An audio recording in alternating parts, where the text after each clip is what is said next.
Hi friends, ఈరోజు మన వీడియోలో డబుల్ లేయర్ లాంగ్ ఫ్రాక్ని ఎలా కట్ చేసుకొని స్టిచ్ చేసుకోవాలో చూద్దాం. ఈ ఫ్రాక్ స్టిచ్ చేయడం కోసం నేను డార్క్ పింక్ షేడ్ సిల్క్ శారీని తీసుకున్నాను. సో నేను ఇక్కడ ఫస్ట్ పేపర్ మీద అయితే చూపిస్తున్నాను మీకు. ఈ పేపర్ వచ్చేసి 4 ఫోల్డ్స్ మీద ఉంది. అంటే ఫ్రంట్ పార్ట్ బ్యాక్ పార్ట్ రెండు ఒకేసారి కట్ చేసినాను. ఫస్ట్ లెంత్ తీసుకోవాలి. లెంత్ వచ్చేసి 16 ఇంచెస్. ఈ 16 ఇంచెస్ని కింద నుంచి పైకి మార్కింగ్ చేసుకోవాలి.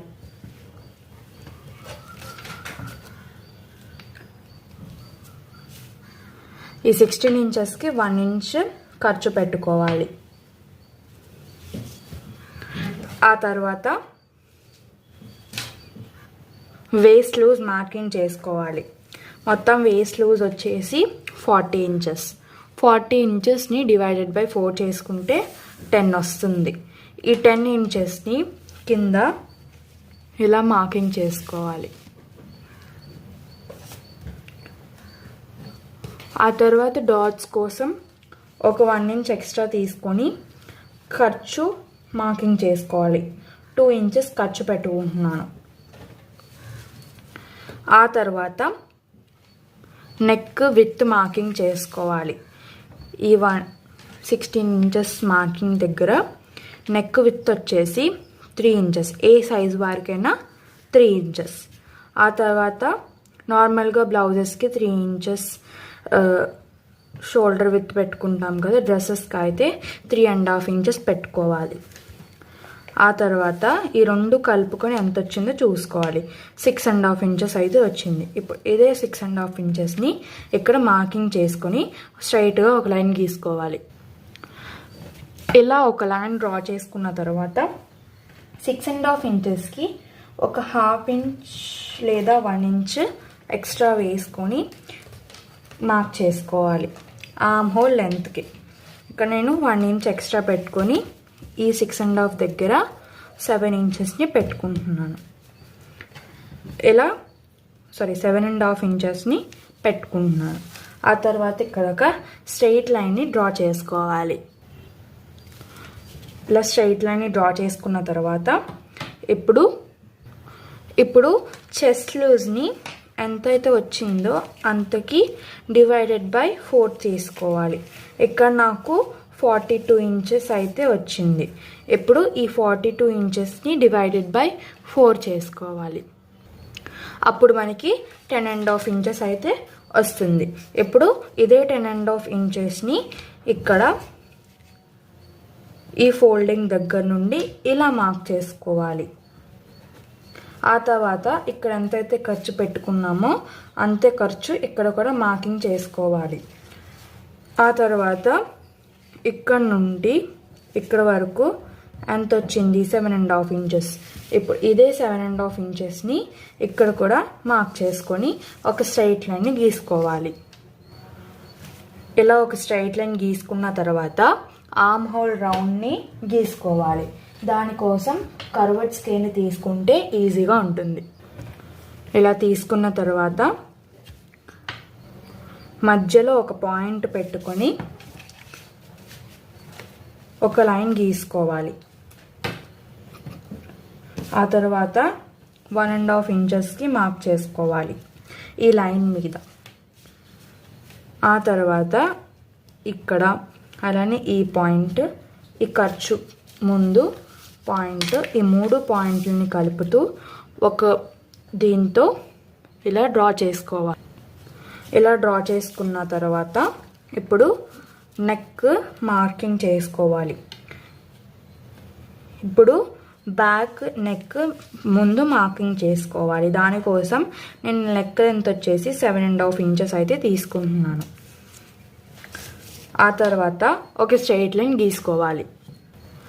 ఇలా ఒక డబ్బా షేప్ వచ్చిన తర్వాత దీంట్లో ఏ నెక్ కావాలంటే ఆ నెక్ మనం గీసుకోవాలి. ఇక్కడ వచ్చేసి ఈ డ్రెస్కి నేను కట్ వర్క్ పెట్టినాను కాబట్టి ఇప్పుడైతే ఇలానే వదిలేస్తున్నాను. ఆ తర్వాత ఇప్పుడు ఈ చెస్ట్ మార్కింగ్ని కలుపుకోవాలి. దానికోసం ఇక్కడ కర్వ్గా కలుపుకుంటున్నాను సో దట్ ఫిట్టింగ్ నీట్గా ఉంటుంది. ఇలా హిప్ కర్వ్ స్కేల్తో కలుపుకోవాలి. ఇప్పుడు ఇది వచ్చేసి బ్యాక్ ఆర్మ్ రౌండ్ కదా, ఇప్పుడు ఫ్రంట్ ఆర్మ్ రౌండ్కి మార్కింగ్ చేసుకోవాలి. దానికోసం ఈ లైన్ దగ్గర ఒక 1/2 ఇంచ్ తగ్గించి కింద వైపుకి మార్కింగ్ చేసుకోవాలి.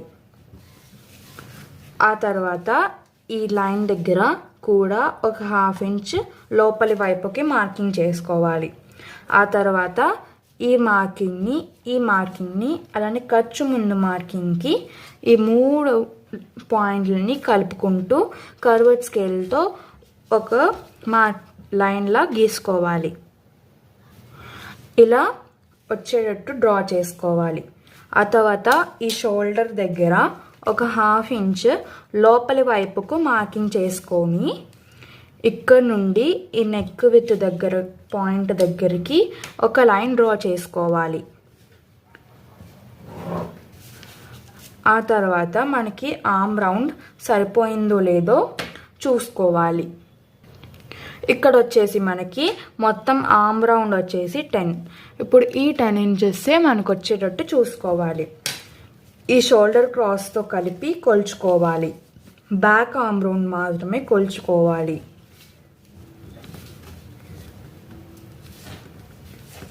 చూసారు కదా, ఇక్కడ నాకు కరెక్ట్గా 10 ఇంచెస్ అయితే వచ్చింది.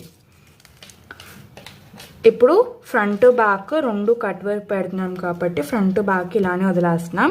మీరు కావాలంటే బ్యాక్ నార్మల్ నెక్ పెట్టుకొని ముందు ఉండి కట్ వర్క్ పెట్టుకోవచ్చు. ఇప్పుడు డ్రా చేసుకున్న విధంగా కట్ చేసుకోవాలి. First back arm round cut చేసుకొని ఒక పార్ట్ తీసివేయాలి. ఆ తర్వాత ఫ్రంట్ ఆర్మ్ హోల్ కట్ చేసుకోవాలి. ఇప్పుడు ఈ నెక్ని కట్ చేసుకోకూడదు, ఎందుకంటే మనం బక్రం పీస్ వేస్తాం కదా. ఇప్పుడు కింద పార్ట్ని తీసివేసి ఫ్రంట్ ఆర్మ్ హోల్ని కట్ చేసుకోవాలి.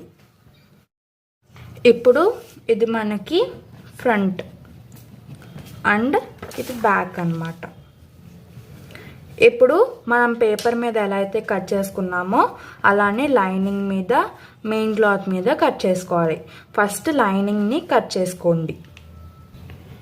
ఇలా లైనింగ్ని కట్ చేసుకోవాలి. మెయిన్ క్లాత్ని కట్ చేసుకునేటప్పుడు చుట్టూతా 1-1.5 ఇంచ్ ఖర్చుతో కట్ చేసుకోవాలి. లాస్ట్లో అలా కట్ చేసుకుందాం ఎక్స్ట్రా క్లాత్ని. నేనైతే ఇక్కడ ఒక స్క్వేర్లా కట్ చేసుకొని పెట్టేసుకున్నాను. ఇంకా ఇప్పుడు హ్యాండ్స్ కటింగ్ ఎలా చేసుకోవాలో చూద్దాం. ఇక్కడ హ్యాండ్స్కి కట్ వర్క్ ఒక్కటే పెడుతున్నాను. ఇప్పుడు నేను ఇక్కడ ఇది కూడా పేపర్ మీద చూపిస్తున్నాను. 2 వైపులా 12 ఇంచెస్ ఉండేలా చూసుకొని కట్ చేసుకోవాలి. దీనికి నేను పఫ్ హ్యాండ్స్ అయితే పెడుతున్నాను. ఎలాస్టిక్తో క్లిప్లో రాంగ్ వచ్చింది, తప్పు వచ్చింది అనమాట. ఇలా 2 వైపులా 12 ఇంచెస్ ఉండేలా చూసుకొని కట్ చేసుకోవాలి. ఇక్కడ నేను ఒక హ్యాండ్ చూపిస్తున్నాను కాబట్టి ఒక ఫోల్డే చేసుకున్నాను. క్లాత్ మీద 4 ఫోల్డ్స్ వేసుకోవాలి. ఇప్పుడు కుచ్చుల కోసం 5 ఇంచెస్ని ఎక్స్ట్రా పెట్టుకుంటున్నాము. మీ దగ్గర క్లాత్ తక్కువ ఉంటే 3-4 ఇంచెస్కి కూడా పెట్టుకోవచ్చు. 2 వైపులా 5 ఇంచెస్ పెట్టేసుకొని ఒక స్ట్రైట్ లైన్ డ్రా చేసుకోవాలి. ఇప్పుడు ఈ లైన్ పైన మొత్తం నార్మల్ హ్యాండ్ మార్కింగ్ చేసుకోవాలి. ఇప్పుడు ఫస్ట్ విత్ని హ్యాండ్ లూజ్ని మార్కింగ్ చేసుకోవాలి. నాకు ఇక్కడ 14 ఇంచెస్ హ్యాండ్ లూజ్ వచ్చింది. ఇక్కడ 2 ఫోల్డ్స్ మీద వేసుకున్నాం కాబట్టి డివైడెడ్/2 చేసుకోవాలి. అప్పుడు మనకి 7 ఇంచెస్ అయితే వస్తుంది. ఇప్పుడు ఇదే 7 ఇంచెస్ని ఈ లైన్ మీద నుంచి ఇక్కడికి మార్కింగ్ చేసుకోవాలి. ఇలా మార్కింగ్ చేసుకోవాలి. 7 ఇంచెస్కి కరెక్ట్గా వచ్చింది. ఖర్చు వచ్చేసి మనం క్లాత్ మీద పెట్టుకోవాలి. హ్యాండ్ లెంత్ని మార్కింగ్ చేయాలి. ఇక్కడ నేను హ్యాండ్ లెంత్ వచ్చేసి 10 ఇంచెస్ తీసుకున్నాను.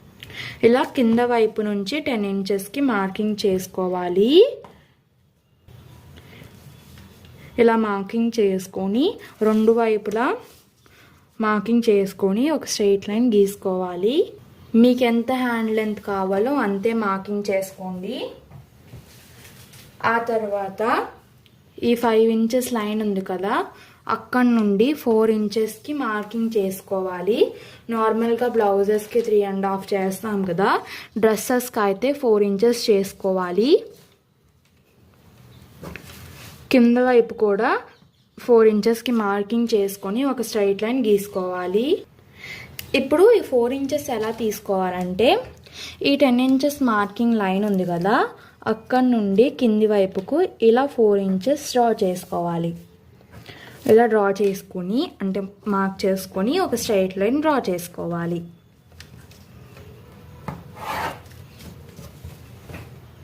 ఇప్పుడు నాకు మొత్తం ఆర్మ్ హోల్ వచ్చేసి 10 ఇంచెస్ కదా, ఈ 10 ఇంచెస్ని పెట్టుకోవాలి. ఎలా అంటే ఈ 10 లెంత్ మార్కింగ్ 10 ఇంచెస్ ఉంది కదా, ఈ లైన్ దగ్గర 1 ఇంచ్ పై వైపుకు ఇలా మార్కింగ్ చేసుకోవాలి.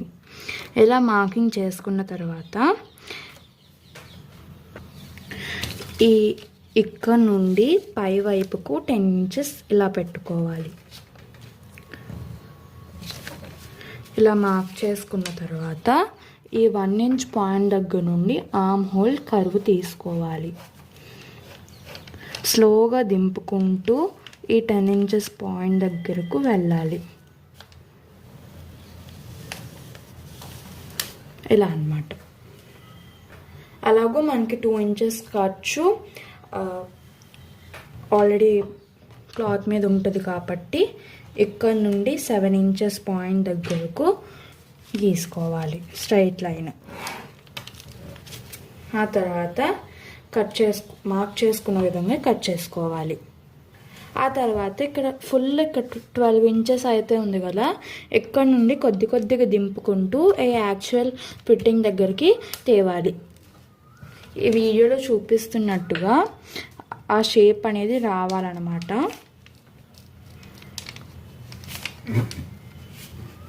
కొద్దిగా దింపుకోవాలి. మనకు ఆల్రెడీ ఎక్స్ట్రా ఫ్యాబ్రిక్ ఉంది కాబట్టి ఆర్మ్ హోల్ ఏమీ పెరగదు. ఇలా డ్రా చేసిన విధంగా కట్ చేసుకోవాలి. లాస్ట్కి ఇలా అయితే కట్ చేసుకోవాలి. ఇప్పుడు దీన్నే క్లాత్ మీద కూడా కట్ చేసుకోవాలి సేమ్. ఇలా 2 హ్యాండ్స్ని కూడా నేను క్లాత్తో కట్ చేసుకుంటున్నాను. దీనికైతే నేను లైనింగ్ అయితే ఏమీ వేయలేదు. ఇక్కడ నాకు ఇప్పటి వరకు మొత్తం కట్ చేయగా నాకు 4 మీటర్స్ అయితే మిగిలిందనమాట. అంటే నేను 4 మీటర్స్ స్క్వేర్తో నేను ఇప్పుడు అంబ్రెల్లా కటింగ్ చేస్తాను. 4 మీటర్స్ ఉన్నాయి కదా, దీంట్లో సగం వచ్చేసి 2 metres. So first of all నేను ఈ 4 మీటర్స్ని సగం చేసుకుంటాను, అంటే 2 మీటర్స్కి కట్ చేసుకుంటాను. ఇలా 2 మీటర్స్గా కట్ చేసి పెట్టుకున్నాను. ఇప్పుడు దీంట్లో ఒకటిని తీసివేసి దీంతో ఫస్ట్ అంబ్రెల్లా కట్ని చేసుకోవాలి. అంటే ఇది పెద్ద లేయర్ అన్నమాట. అంబ్రెల్లా కట్ చేయడానికి ఫస్ట్ ఈ ఫ్యాబ్రిక్ని డబల్ ఫోల్డ్ చేసుకోవాలి. ఆ తర్వాత ట్రయాంగిల్ షేప్లో ఫోల్డ్ చేసుకోవాలి. ఇలా ట్రయాంగిల్ షేప్లో అయితే ఫోల్డ్ చేసుకోవాలన్నమాట. అది మీ అందరికీ తెలుసు. ఇప్పుడు మనకి మొత్తం వేస్ట్ లూజ్ వచ్చేసి 40 కదా, ఈ 40ని డివైడెడ్ బై 4 చేస్తే మనకి 10 వస్తుంది. ఇప్పుడు ఈ 10 ఇంచెస్ని ఈ కార్నర్ దగ్గర నుంచి ఇలా మార్క్ చేసుకోవాలి.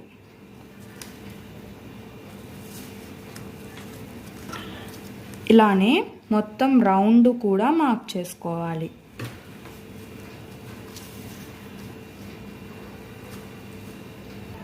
ఇలా మార్క్ చేసుకున్న తర్వాత ఇప్పుడు కింది వైపు మన టోటల్ లెంత్ని మార్క్ చేసుకోవాలి. మన టోటల్ లెంత్ వచ్చేసి నాకు ఇక్కడ 42. ఈ 42 ఇంచెస్ని ఈ సర్కిల్ దగ్గర నుండి కింది వైపు మొత్తం సర్కిల్గా మార్క్ చేసుకోవాలి. ఇలా అంబ్రెల్లా కట్ని ఇచ్చుకోవాలన్నమాట. ఇక్కడ నా క్లాత్ సరిపోలేదని 35 ఇంచెస్కి అయితే ఫిక్స్ చేశాను. ఇక్కడ మనం టోటల్ లెంత్ వచ్చేసి 35 కదా, ఇప్పుడు మనకి సెకండ్ లేయర్ వచ్చేసరికి ఒక 5 ఇంచ్ అయితే తగ్గించుకోవాలి. అప్పుడు మనకి సెకండ్ లేయర్కి టోటల్ లెంత్ వచ్చేసి 30 ఇంచెస్ అయితే వస్తుంది. సేమ్ అలానే ఇదే లాగా సెకండ్ లేయర్ని కూడా కట్ చేసుకోవాలి, బట్ లెంత్ మాత్రం తగ్గించుకోవాలి. ఈ సెకండ్ లేయర్కి మాత్రం ఈ కోన్ షేప్లో మాత్రం ఫోల్డ్ చేసుకోక్కర్లేదు, ఓన్లీ ఫ్రంట్ పార్ట్కి వస్తుంది ఇది. సో 2 ఫోల్డ్స్ వేసుకుంటే సరిపోతుంది. ఓన్లీ ఇలా పెట్టుకొని నార్మల్గా అంబ్రెల్లా కట్ చేసేసుకోవాలంతే. ఇక్కడ మన టోటల్ వేస్ట్ లూజ్ వచ్చేసి 40 ఇంచెస్ కదా, ఇక్కడ మనకి జస్ట్ డివైడెడ్ బై 2 చేసుకోవాలి. అప్పుడు మనకి 20 ఇంచెస్ అయితే వస్తుంది.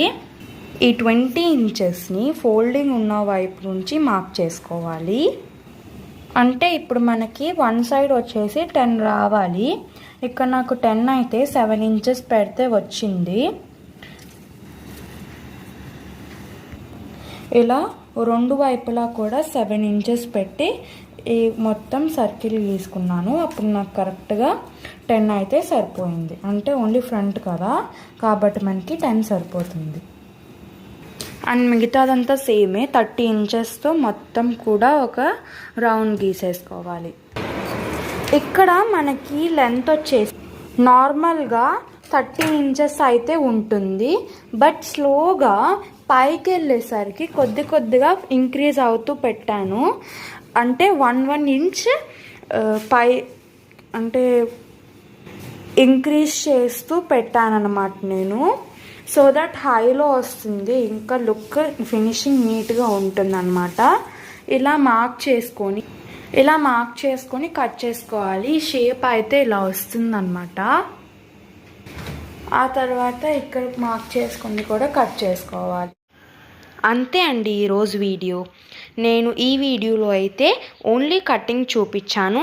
నెక్స్ట్ వీడియో మీకు తొందరలో స్టిచ్చింగ్ వీడియో కూడా వస్తుంది. అంతవరకు నా ఛానల్ని చూస్తూ ఉండండి. అండ్ ఇప్పటికైతే గుడ్ బాయ్.